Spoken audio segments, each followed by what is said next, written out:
Unchalar kuchli bo'lmagan raqibga qarshi juda ham qiyin o'yin bizni kutib turibdi. Assalomu alaykum, sizlar bilan Imat Ahmadjonov, sizlar Imat futbol kanalidasiz. O'zbekiston terma jamoasi hamda Qirg'iz Respublikasining o'yini bugun 20-mart sanasida 21:00 da Bunyodkor stadionida start oladi. Uchrashuv oldidan tahlil qilib chiqamiz. Kimda imkoniyatlar qanday? Albatta O'zbekiston terma jamoasi juda ham kuchli. O'zaro 11 o'yinda 11 g'alaba o'zbekistonliklar tarafida hamda gollar farqi esa 33 plyusda O'zbekistonda albatta.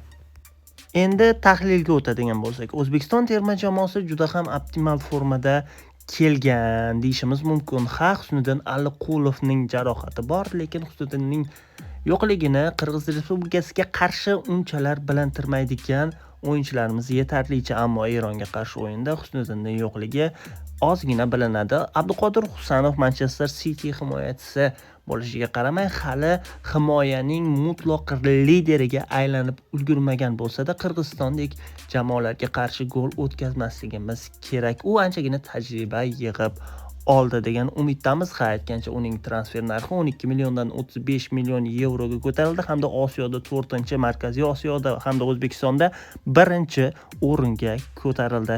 Yarim himoyada esa hech qanday yo'qotishlar yo'q. Otabek Shukurov, Hamrobekovlar o'z o'rnida. Jaloliddin Masharipov formaga asta-sekinlik bilan qaytib olyapti. Oston O'runov terma jamoa lagerini tark etdi. Uning o'rniga katta ehtimol bilan Abbosbek Fayzullayev o'ynaydi. Hojimat Erkinov ham chaqirildi, lekin Hojimat Erkinov o'yinga bir kun qolganida yetib kelganligi bois u asosiy tarkibda maydonga tushmasa kerak. Eldor Shomurodovning esa formasi juda ham ideal. Shuning uchun undan ko'proq gollar kutamiz, lekin bir narsani unutmasligimiz kerak. Biz optimal tarzda terma jamoamizdan g'alaba kutishimiz mumkin, lekin Qirg'iziston terma jamoasi anchadan beri birga harakatlanib kelayotgan hamda bosh murabbiy o'z taktikasini singdirgan jamoa. Bizning terma jamoada bitta muammo bor. U ham bo'lsa Timur Kapadze Katanesning o'rniga kelgani. Yangi murabbiy hamda yangi taktik jihatdan ozgina o'zgarishlar bo'ladi. Timur Kapadze o'zi aytib o'tyapti, unchalar katta o'zgarish qilmayman deyapti, lekin baribir o'zgarishlarga qo'l uradi. Aynan shu sabab ham ozgina qiynalishimiz mumkin. Shaxsan men Eron hamda Qirg'iziston terma jamoalariga qarshi uchrashuvlarda 6 ochko kutyapman, lekin bu yog'iga Xudo poshsho.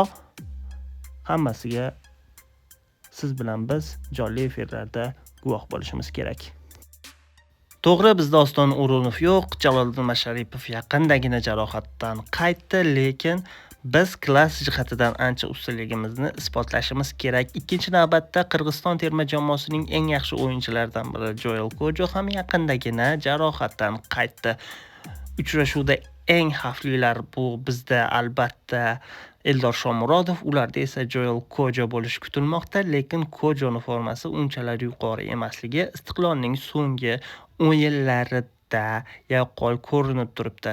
Taxminiy hisobni kommentariyada bildirib o'ting, kanalimizga obuna bo'ling, video yoqsa like bosing, Telegram kanalimiz ham bor, u yerda jonli efir ko'rishingiz mumkin. Nafaqat O'zbekiston, balki butun qiziqarli markaziy uchrashuvlarni ham ko'rishingiz mumkin. Xayr, salomat bo'ling. Sizlar bilan Imat Ahmadjonov bo'ldi, azizlar.